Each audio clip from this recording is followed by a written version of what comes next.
Bonjour tout le monde, je suis Mathieu. Avez-vous déjà été dans cet état lorsque vous voyez quelqu'un de plus capable que vous au travail, qui partage la vérité mieux que vous? Vous devenez jaloux et pouvez même ostraciser et exclure cette personne. Quel tempérament corrompu contrôle cela? Comment doit-il être résolu? Récemment, j'ai trouvé un chemin de pratique dans un article de témoignage de Sœur Léane. Je vais le lire pour vous. Le titre est Comment j'en suis venu à collaborer. J'étais responsable du travail d'abreuvement dans une église. Au fur et à mesure que l'évangile s'est répandu et que davantage de gens ont accepté l'œuvre de Dieu dans les derniers jours, en plus d'abreuver les nouveaux arrivants, j'ai également suivi le travail de ceux qui étaient chargés d'abreuver et je les ai aidés à résoudre leurs problèmes et leurs difficultés. Comme je ne pouvais pas m'occuper de tout, certains nouveaux croyants n'ont pas été abreuvés à temps et ils ont perdu leur enthousiasme vis-à-vis des réunions. Mon dirigeant a décidé de m'adjoindre Sœur Carmen afin d'éviter des retards dans le travail. J'ai été contente de l'apprendre parce que Carmen était capable de repérer les problèmes dans le travail et qu'elle assumait un fardeau dans son devoir. Elle obtenait toujours de bons résultats dans l'abreuvement. Un partenariat avec elle compenserait mes lacunes et allégerait également ma charge de travail. Par la suite, j'ai ajouté Carmen à l'équipe d'abreuvement. À l'époque, certains membres de l'équipe d'abreuvement étant assez passifs, Carmen a commencé à échanger sur les paroles de Dieu pour résoudre leurs états. Lorsque les membres de l'équipe posaient des questions, elle leur répondait immédiatement. En voyant tout cela, je me suis senti mal à l'aise. Je me suis dit qu'avant, lorsque j'étais la seule responsable des problèmes liés au travail, c'était toujours moi qui répondais aux questions des membres. Mais dès son arrivée, Carmen avait endossé un rôle de premier plan, me laissant dans l'ombre. De plus, dans son échange, elle avait une illumination que je n'avais pas. Donc tout le monde allait sûrement penser qu'elle était meilleure que moi. Cette pensée me mettait vraiment mal à l'aise. J'avais l'impression qu'elle me volait la vedette en me faisant paraître inférieur à elle à tous égards. Et je ne me sentais pas bien avec elle. J'ai cessé de lire les messages qu'elle envoyait à l'équipe et de communiquer activement avec elle. Je l'isolais délibérément. Comme je ne tenais pas activement Carmen au courant de notre travail, il suffisait que quelques jours passent pour qu'elle ne puisse plus comprendre le véritable état des frères et sœurs. Et notre travail ne décollait donc pas. Je savais que j'aurais dû aller parler aux membres de l'équipe d'abreuvement de leurs états et de leurs difficultés et échanger pour les résoudre immédiatement. Mais ensuite, je me suis dit que Carmen assumait un rôle de premier plan et que tout le monde comprenait implicitement que c'était principalement elle qui s'occupait du travail d'abreuvement. Je craignais, si je résolvais les problèmes des membres de l'équipe, et si le travail se passait bien, que certains frères et sœurs, qui ne connaissaient pas la situation réelle, disent que c'était grâce à Carmen et qu'ils la respectent encore plus. Je deviendrais alors invisible. Je n'ai donc pas échangé avec les membres de l'équipe d'abreuvement. Quelques jours sont passés et l'efficacité de nos travaux d'abreuvement a continué à décliner. J'ai vu que Carmen semblait anxieuse et qu'elle continuait à envoyer des paroles de Dieu au groupe pour l'échange. Mais je ne m'en suis pas soucié. Et je m'en suis même un peu réjoui. J'avais le sentiment qu'il valait mieux que le travail n'aille pas très bien. Car ainsi, le dirigeant dirait que Carmen ne faisait pas l'affaire et qu'elle n'était pas à ma hauteur. Je n'étais pas vraiment à l'aise avec ces pensées, mais à l'époque, je n'y ai pas sérieusement réfléchi.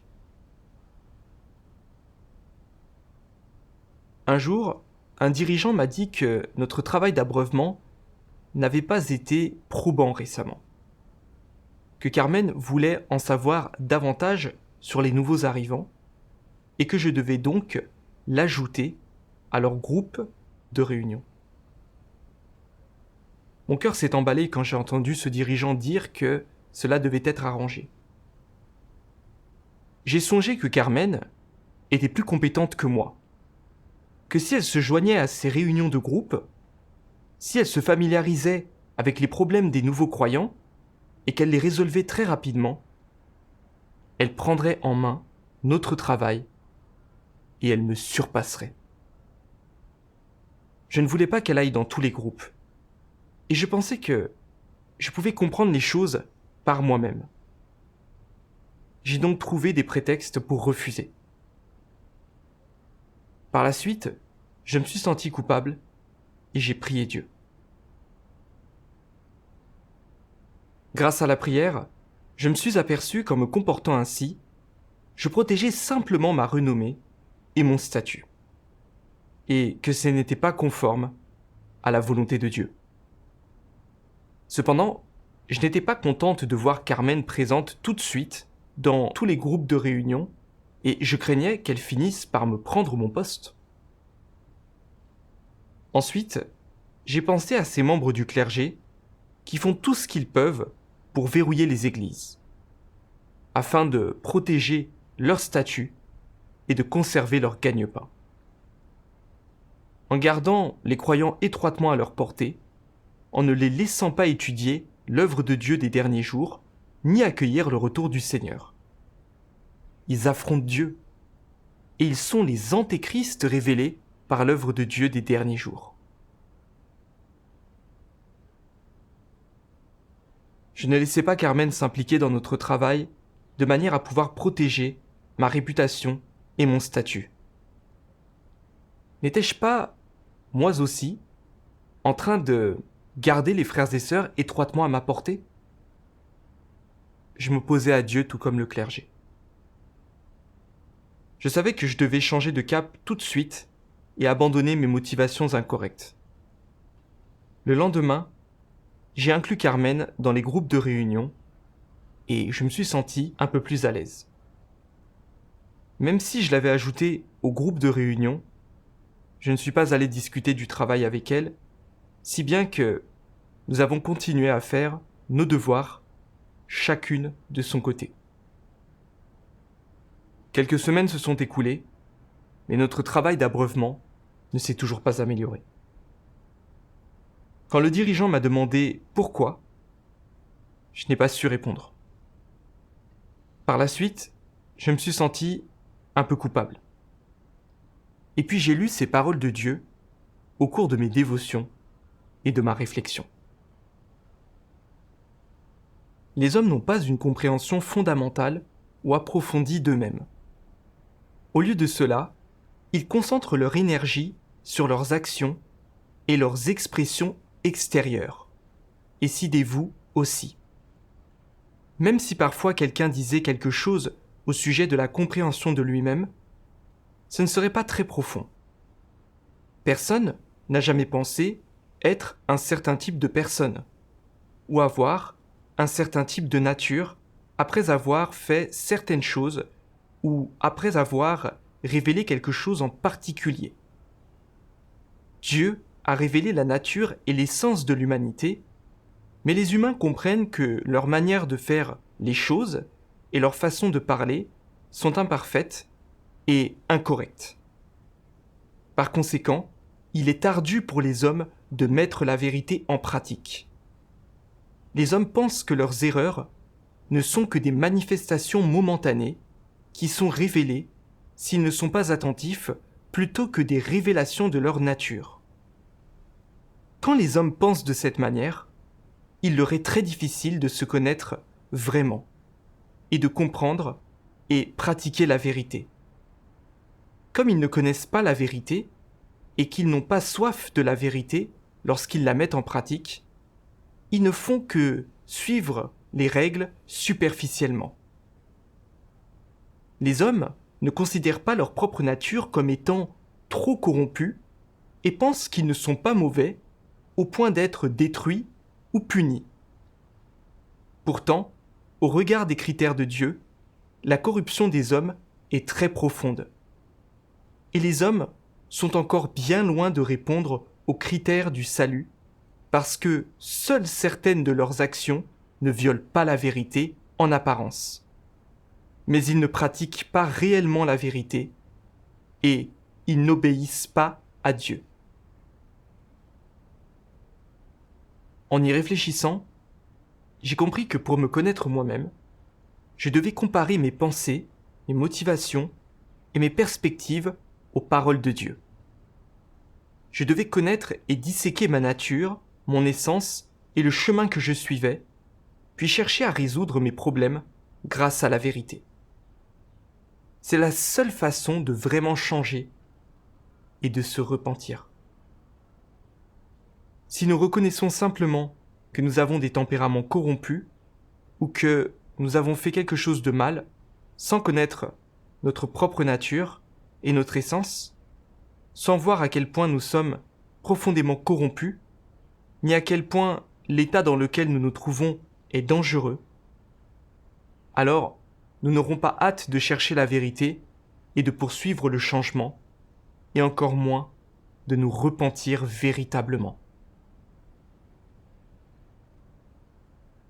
Je me suis aperçu que je venais juste de reconnaître que je protégeais ma renommée et mon statut, et que ne pas vouloir laisser Carmen rejoindre les groupes revenait à résister à Dieu. Mais je ne comprenais pas clairement quel genre de tempérament je révélais. Quelle était l'essence de ce tempérament, ni quel chemin je suivais dans mon devoir. Bien que j'ai fini par ajouter Carmen au groupe, ce n'était là qu'un changement de comportement. Et je n'avais pas résolu mon tempérament corrompu. De plus, je n'avais pas vraiment mis mon ego de côté, ni collaboré avec Carmen. De cette manière, comment notre travail pouvait-il porter ses fruits ? Prenant conscience de cela, j'ai dit une prière en demandant à Dieu de me guider pour vraiment me connaître moi-même. Un jour, au cours de mes dévotions, je suis tombé sur ces paroles de Dieu. Il y en a qui ont toujours peur que les autres soient meilleurs qu'eux et leur soient supérieurs, qu'ils soient estimés alors qu'eux-mêmes sont négligés. Cela les conduit à s'en prendre aux autres et à les exclure. N'est-ce pas là de la jalousie envers les autres plus compétents ? Un tel comportement n'est-il pas égoïste et méprisable ? De quelle sorte de tempérament s'agit-il ? De la malice. Les gens qui ne pensent qu'à leurs intérêts, ne satisfont que leurs propres désirs, n'ont aucune considération pour les autres, ni pour les intérêts de la maison de Dieu, ont un tempérament mauvais, et Dieu ne les aime pas. Les antéchrists considèrent les intérêts de la maison de Dieu et de l'Église comme étant entièrement à eux, comme une propriété personnelle qui devrait être entièrement gérée par eux, sans que personne d'autre ne s'en mêle. Tout ce à quoi ils pensent en faisant le travail de l'Église, c'est leurs propres intérêts, leur propre statut et leur propre image. Ils n'autorisent personne à nuire à leurs intérêts, et encore moins autorisent-ils quiconque ayant du calibre et la capacité de parler de ses expériences et témoignages à menacer leur statut et leur prestige. Et donc, ils essayent d'affaiblir et d'exclure ceux qui, en tant que concurrents, sont capables de parler d'expériences et de témoignages, ainsi que ceux qui sont capables d'échanger sur la vérité et de pourvoir aux besoins des élus de Dieu.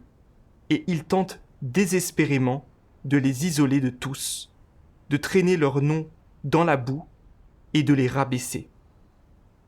Ce n'est qu'alors que les antéchrists se sentent en paix. Si ces gens-là ne sont jamais négatifs et sont capables de poursuivre l'accomplissement de leurs devoirs, de parler de leurs témoignages et de soutenir les autres, alors les antéchrists auront recours à leur dernière solution. Leur trouver des failles, les condamner, les piéger, inventer des mensonges pour leur rendre la vie difficile jusqu'à ce qu'ils soient chassés de l'Église. Ce n'est qu'alors que les antéchrists sont complètement détendus.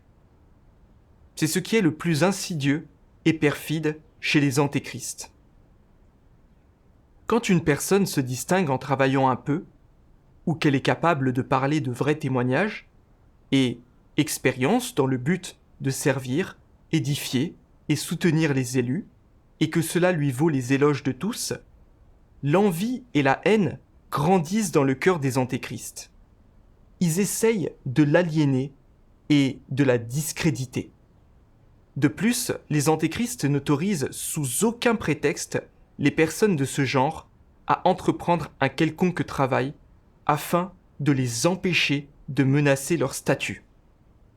Les gens dotés des réalités de la vérité soulignent et mettent en exergue la pauvreté, la tristesse, la laideur et la méchanceté des antéchrists quand ils sont à côté d'eux.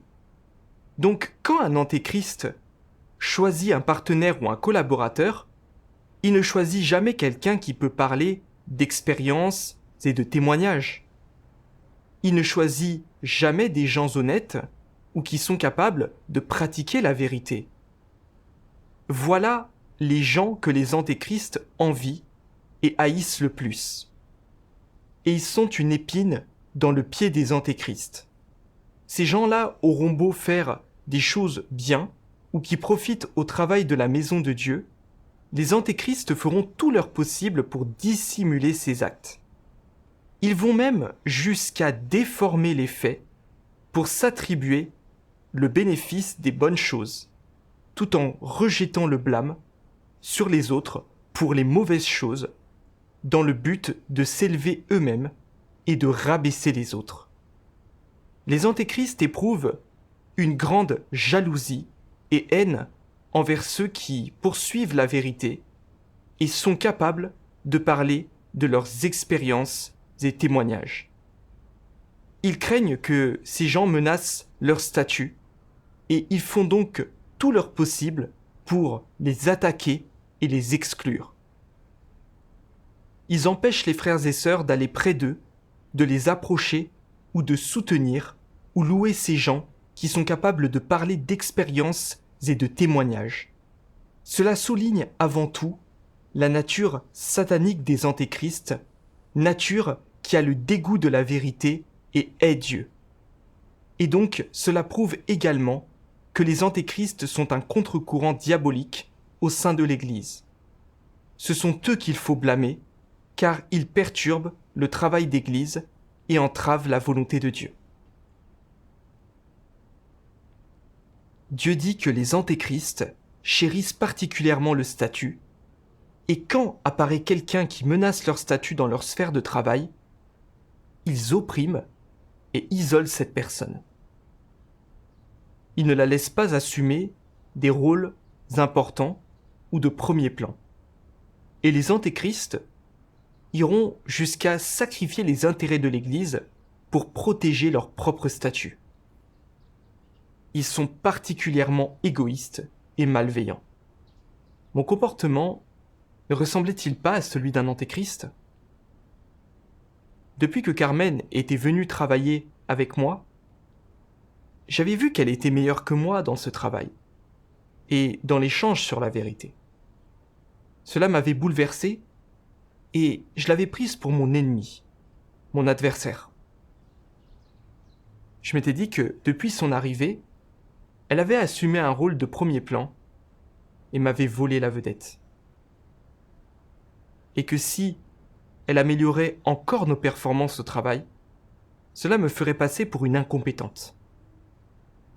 Pour cette raison, je l'avais intentionnellement isolée, au lieu de collaborer activement avec elle et de l'aider à se familiariser avec notre travail. Quand j'avais vu que notre travail d'abreuvement en souffrait, je n'avais pas effectué de travail de suivi ni résolu les problèmes. Si j'avais résolu ces problèmes et que nous avions fait mieux en conséquence, j'avais eu peur qu'on en attribue le mérite à Carmen. Pire encore, quand j'avais vu que l'efficacité de notre travail continuait à décliner, je n'avais pas été inquiète et même, je m'en étais réjoui. J'avais été contente que le travail en souffre. Et je m'étais dit qu'ainsi, le dirigeant penserait que j'étais meilleur que Carmen et que mon poste s'en trouverait protégé. Je ne m'étais soucié que de ma renommée et de mon statut. Et je ne m'étais pas préoccupé le moins du monde des difficultés de Carmen, ni des conséquences si cela entraînait un mauvais abreuvement des nouveaux arrivants. J'avais été si égoïste et malveillante.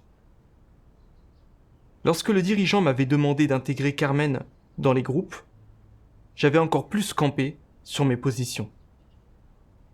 Comme j'avais eu l'impression qu'elle allait me surpasser, voire me remplacer, j'avais trouvé des raisons de refuser. Pour conserver mon poste, je l'avais ostracisé et j'avais traité l'Église comme mon territoire personnel. Dans mon propre domaine de responsabilité, je ne lui avais laissé aucune chance de se distinguer ou de mettre en avant ses qualités. J'avais agi comme une dictatrice. N'était-ce pas révélateur du tempérament d'un antéchrist ? Cela m'a un peu choqué. Je n'aurais jamais pensé que je pouvais être aussi arrogante et malveillante. Que je pouvais ostraciser quelqu'un ainsi, juste pour conserver mon propre statut. Je ne m'étais pas du tout soucié de l'abreuvement des nouveaux arrivants, ni de savoir si le travail de l'Église en pâtissait. J'avais juste voulu satisfaire mes propres ambitions folles. J'avais été vraiment ivre de renommée et de statut. Et puis, j'ai lu ce passage des paroles de Dieu. Si quelqu'un dit qu'il aime la vérité et qu'il recherche la vérité, mais qu'en substance, le but qu'il poursuit est de se distinguer, de se montrer, de faire en sorte que les gens aient une haute opinion de lui, de réaliser ses propres intérêts, et que le but de l'accomplissement de son devoir n'est pas d'obéir à Dieu ni de le satisfaire, mais plutôt d'obtenir un prestige et un statut, alors sa poursuite est illégitime. Ceci étant, par rapport au travail de l'Église, ces actions sont-elles un obstacle ou est-ce qu'elles contribuent à le faire avancer ? Elles sont clairement un obstacle. Elles ne le font pas avancer. Certains brandissent la bannière de l'accomplissement du travail de l'Église tout en poursuivant leur prestige et leur statut personnel, en faisant tourner leur entreprise, en créant leur propre petit groupe, leur propre petit royaume. Sont-ils le genre de personnes qui accomplit son devoir ? Essentiellement, tout le travail qu'ils font interrompt, perturbe et entrave le travail de l'Église. Quelle est la conséquence de leur poursuite du statut et du prestige ? Premièrement, cela affecte la façon dont les élus de Dieu mangent et boivent la parole de Dieu et comprennent la vérité. Cela entrave leur entrée dans la vie, cela les empêche d'emprunter le droit chemin de la foi en Dieu et les conduit sur le mauvais chemin. Ce qui nuit aux élus et les mène à la ruine. Et quelle en est finalement l'incidence sur le travail de l'Église ? C'est un démantèlement, une interruption et une altération. Telle est la conséquence de leur poursuite de la renommée et du statut. Lorsqu'ils accomplissent leur devoir de cette manière, cela ne peut-il pas être défini comme suivre le chemin d'un antéchrist ? Quand Dieu demande aux gens de mettre de côté le statut et le prestige, ce n'est pas parce qu'il les prive du droit de choisir, c'est plutôt parce que, tout en poursuivant le prestige et le statut, les gens perturbent et dérangent le travail de l'Église et l'entrée dans la vie des élus de Dieu, et ils peuvent même avoir une influence sur la manière dont les autres mangent et boivent les paroles de Dieu et comprennent les vérités, obtenant ainsi le salut de Dieu. C'est un fait incontestable. Quand les gens poursuivent leur prestige et leur statut, il est certain qu'ils ne rechercheront pas la vérité et n'accompliront pas sincèrement leur devoir. Ils ne parleront et n'agiront que pour le prestige et le statut, et tout le travail qu'ils feront, sans aucune exception, sera fait pour ces choses. Se comporter et agir de cette manière est évidemment emprunter le chemin des antéchrists. Cela perturbe et dérange l'œuvre de Dieu, et toutes les conséquences de ce comportement entravent la diffusion de l'évangile du règne et la libre circulation de la volonté de Dieu au sein de l'Église.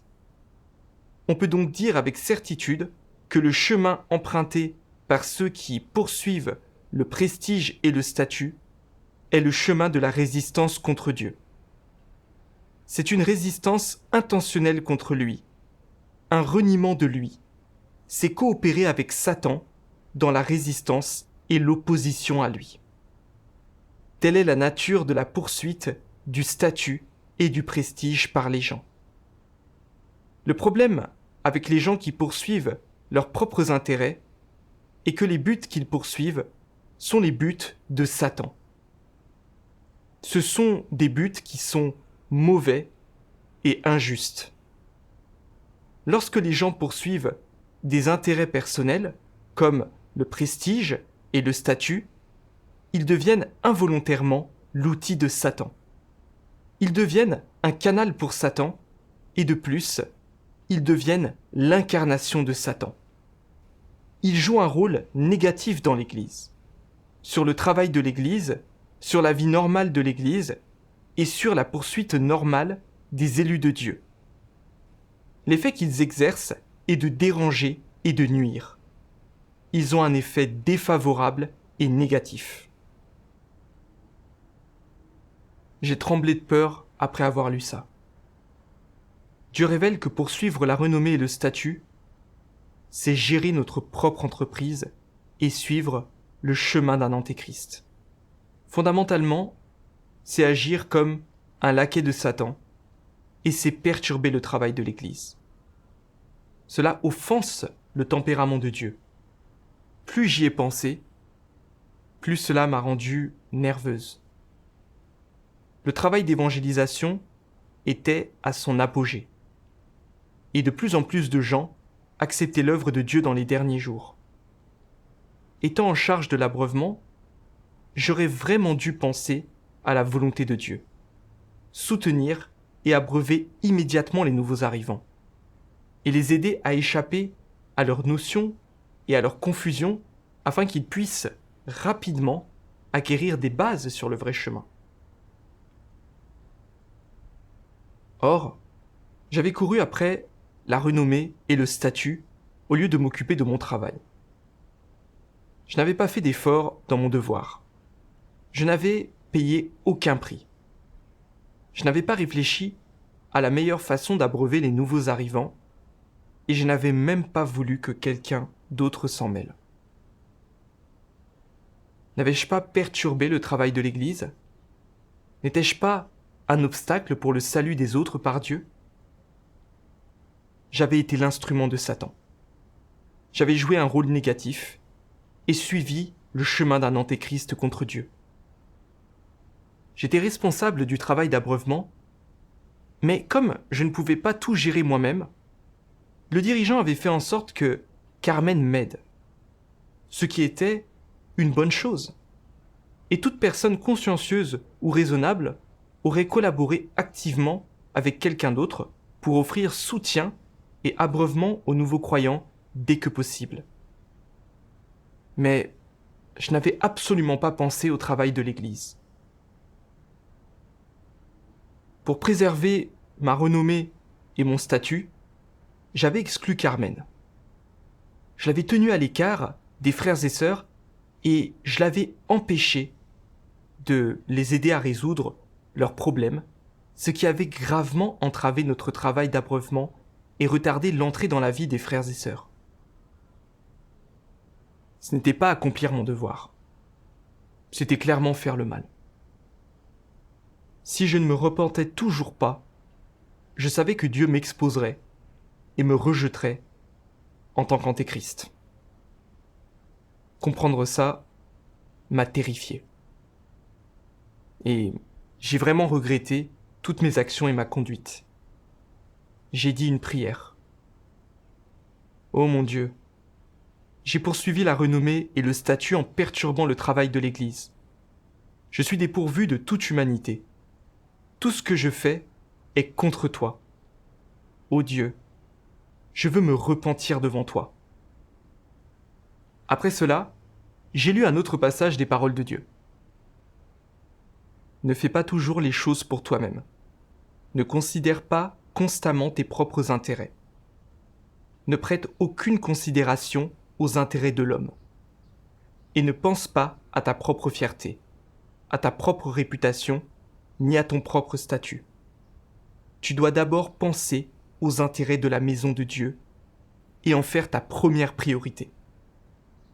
Tu dois être attentif à la volonté de Dieu et commencer par réfléchir si, oui ou non, tu as été impur dans l'accomplissement de ton devoir, si tu as été loyal, assumé tes responsabilités et fait tout ton possible, et si, oui ou non, tu as songé à ton devoir et au travail de l'Église. Tu dois prendre en considération ces choses-là.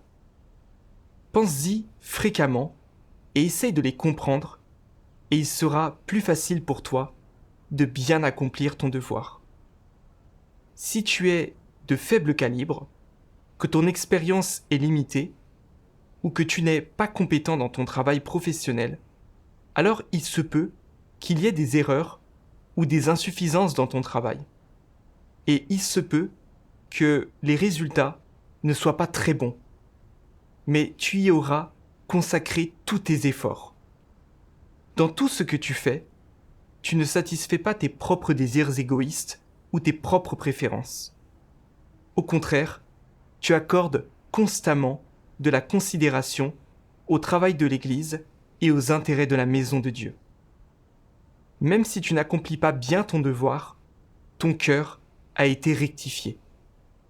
Si en plus tu peux chercher la vérité pour résoudre les problèmes dans ton devoir, alors ton devoir sera à la hauteur et tu pourras entrer dans la réalité de la vérité. C'est là porter témoignage. La lecture de ces paroles de Dieu a été éclairante pour moi. Dans le cadre d'un devoir, les intérêts de l'Église doivent passer en premier, et nous devons nous donner corps et âme à ce devoir. Nous ne devons pas calculer afin d'obtenir renommée et statut. Nous devons coopérer et être d'un seul cœur et d'un seul esprit avec nos frères et sœurs. Faire tout notre possible pour travailler selon les principes, dans le but de gagner l'œuvre du Saint-Esprit et d'obtenir des résultats grâce à notre travail en toute simplicité. Je suis donc allé parler à Carmen, je me suis ouverte à elle au sujet de la corruption que j'avais révélée, et je lui ai parlé de ce que j'avais appris sur moi-même. Après notre échange, je me suis sentie vraiment beaucoup plus libre, et j'ai été prête à collaborer avec elle dans notre travail d'abreuvement. Peu de temps après, j'ai appris que 2 nouveaux croyants qui s'étaient montrés réticents à l'idée d'aller aux réunions avaient obtenu l'aide de Carmen et résolu leurs notions. Qu'ils assistaient maintenant régulièrement aux réunions et qu'ils voulaient assumer un devoir. J'ai à nouveau été quelque peu mécontente. Je n'avais pas vraiment compris leurs problèmes auparavant, mais Carmen les avait résolus. Cela ne me faisait-il pas paraître inférieur à elle ? À cette pensée, je me suis rendu compte que ma manière de réfléchir n'était pas correcte et je me suis souvenu de quelque chose que Dieu avait dit. Coopérer entre frères et sœurs est une méthode pour contrebalancer ses points faibles grâce aux points forts de l'autre. Tu utilises tes points forts pour compenser les défauts des autres et les autres utilisent leurs points forts pour combler tes insuffisances. Voilà ce que signifie contrebalancer ses points faibles grâce aux points forts de l'autre et coopérer en harmonie. Ce n'est qu'ainsi que l'on peut être béni devant Dieu, et plus on en fait l'expérience, plus on possède de réalité. Le chemin devient toujours plus lumineux à mesure qu'on le suit, et l'on se sent toujours plus à l'aise. Carmen était meilleure que moi pour ce qui était d'échanger sur la vérité et de résoudre les problèmes. Je devais donc apprendre d'elle. Alors, je lui ai demandé comment elle échangeait et résolvait les problèmes des nouveaux arrivants, et, par son échange, elle m'a donné une idée de la façon dont on pouvait gérer ces problèmes. J'ai eu le sentiment que c'était formidable de travailler avec elle, qu'elle pouvait compenser mes lacunes, et que c'était là, la grâce de Dieu. Après cela, quand j'ai remarqué que certains frères et sœurs étaient passifs dans leurs devoirs, j'ai cherché à discuter avec Carmen pour voir quelle était la racine de leur négativité et quel genre de vérité nous devions échanger avec eux pour résoudre ce problème. Nous avons rapidement trouvé des paroles de Dieu pertinentes pour échanger avec eux. Après cet échange, ils sont devenus plus actifs dans leurs devoirs. Certains ont abreuvé des nouveaux croyants, d'autres ont partagé l'Évangile.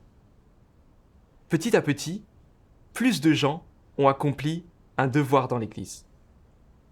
Grâce à un peu de soutien et d'abreuvement, davantage de nouveaux arrivants ont acquis des bases sur le vrai chemin. Et la plupart d'entre eux ont commencé à se réunir régulièrement et à faire un devoir. Après cela, quand j'ai eu des problèmes dans mon devoir, j'en ai tout de suite discuté avec Carmen, et quand elle voyait que des frères et sœurs rencontraient des difficultés dans leurs devoirs, elle m'en parlait immédiatement, pour que je puisse suivre les affaires en cours et les résoudre. Nous avons travaillé ensemble, d'un même cœur et d'un même esprit. Et je me suis senti bien plus en paix. Cette expérience m'a montré que poursuivre la renommée et le statut, c'est suivre le chemin d'un antéchrist, faire office de laquais de Satan et perturber le travail de l'Église.